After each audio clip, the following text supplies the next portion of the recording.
Wanda Bullard. I'm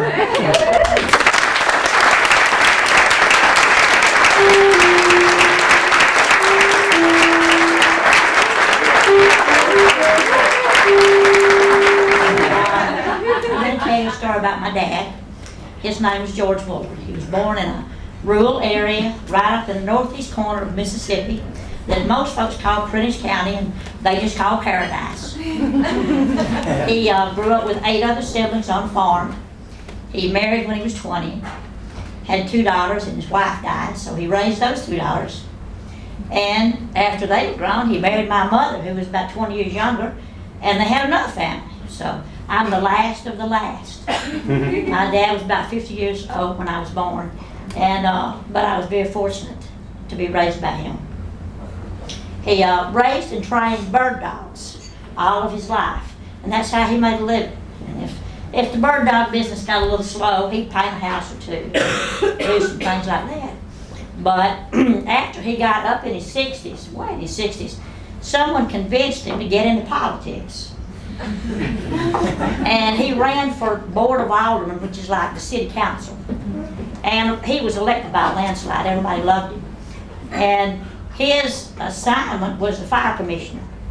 Now, all the previous fire commissioners did would go to meetings and make political decisions. But my father liked to get involved, so he went to the telephone company and said, "Can't y'all hook my telephone up with the one at the fire department?"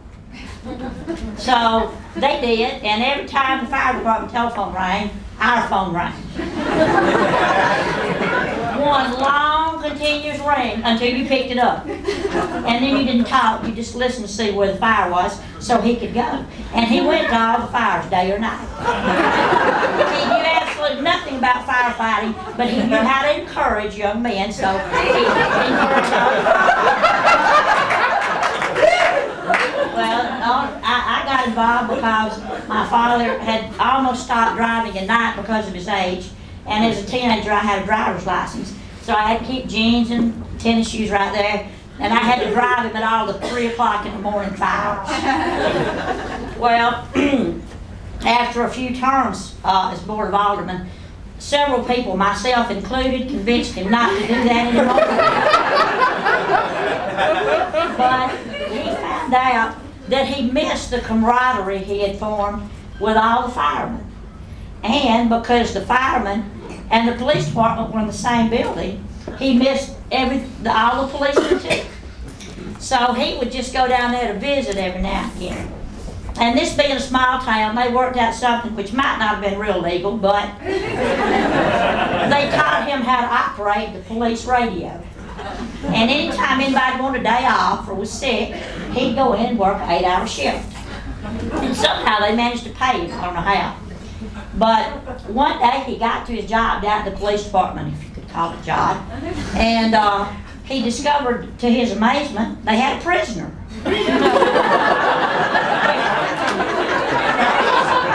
I did say it was a small town. It was most unusual. And all during the morning, he really didn't have much to do. He'd wander back and talk to this young man. And when he went out for lunch, he brought a couple of hamburgers back for him. Well, by 1 or 2 o'clock, he had made a decision about this young man. And he always trusted his instincts about people. He had decided that he was, in spite of being long hair way down here, which my father hated, that he was a decent young man, so he'd see if he could help him. And he started to inquire of him, "Why are you still here? You seem like such a nice young man. Won't anybody come get you out of jail? Why are you here?" And the young man told him, he said, "Well, I had a little too much to drink last night, and they arrested me for drunken disorderly and impounded my car, and here I am." My dad said, "Well, what would it take to get you out?" He said, "Well, I have to pay a $200 fine." My father said, "Well, why can't some of your family pay you a $200 fine?" He said, "Well, I think if I could talk to my father face to face, I might could get the $200 from you. But I don't know how he's going to react to a collect call from the Boonville jail." Well, my dad mulled this over a little while, and he said, "Well, do you think if I turned you loose, you could go find your father and get $200 and come back and pay the fine?"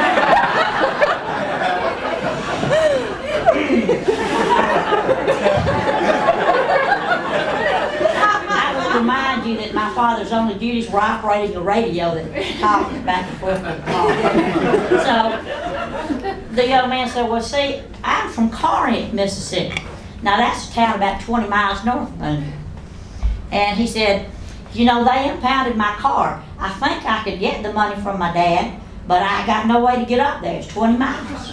My dad said, well, what did you say they did with your car? He said, they impounded it. He said, well, is it a blue Chevrolet?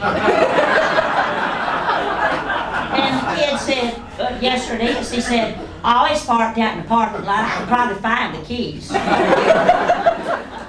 So he scrounges around in the desk and all the drawers, and he finds the keys. So he not only releases a prisoner over which he has no authority, he gives him a getaway car. Well, as the kid leaves, my father says to him, now son, I believe if I could borrow $200 from my daddy, I'd borrow another $5 to give me a dirt haircut. Now that was his only advice to the boy. And the young man was quite happy to be gone. And about 4 o'clock, the police officers started coming back to change shifts. And as they came in, they went to check back on the prisoner. And they discovered, to their dismay, that they didn't have one. And they said, Mr. George, what happened to the prisoner?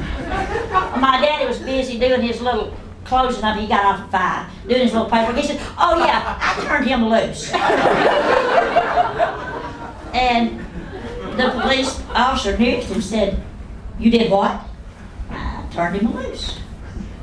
Mr. George, why did you do that? He said, well, he just seemed like a nice young man, and he'll be back in a little while with his $200.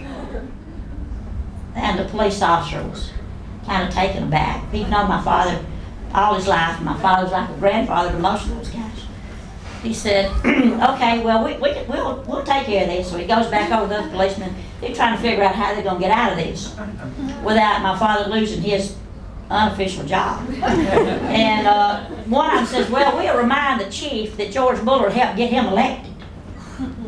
But one of them said, oh, I got a better idea. Let's just tear up the paperwork. And we'll just pretend we never arrested that boy. Well, my father wouldn't hear of it. He said, oh no, I know that boy's coming back. I know he is. And the police officer said, how can you be so sure you don't even know him? And my father's answer was simple. He told me that he would. Well, they didn't know what to say to that, so they just didn't say anything. They waited around, and 4:30 came, 5 o'clock, and of course, no young man returned. And about 5:15, they're trying to get my dad to go home because his shift ended at 5. He's kind of stubborn. He said, no, I'm going to wait around till he comes back. One of them kind of observed, might be kind of a long wait. But no, my dad didn't get discouraged. He didn't get discouraged, so he tells them, I just hang around. Well, they're all decide what are we going to do? And all of a sudden, the door opens and a young man walks in, clean cut, shaven, short hair, walks up to the counter, and they don't even acknowledge him because they're still mulling over what they're going to do to save my dad. And finally, the young man says, excuse me, I'd like to pay my fine. And that kind of got their attention. They still didn't recognize him. And one of them walked up to the counter and said, well, what fine is that you're talking about? He said, well, you guys arrested me last night, locked me up, I owe $200, and I'm here to pay it. Started counting out $20 bills. When he got to 200, the policeman still hadn't been able to say a word. Got out the receipt book, wrote him out a receipt. He thanked him. Boy started the door. When he got to the door and opened it to go out, he turned around and almost as if he knew what the situation were like there in that office with my dad, said, oh, by the way, Mr. Bullard, I'm sorry I was late getting back, but I had to wait in line at the barber shop.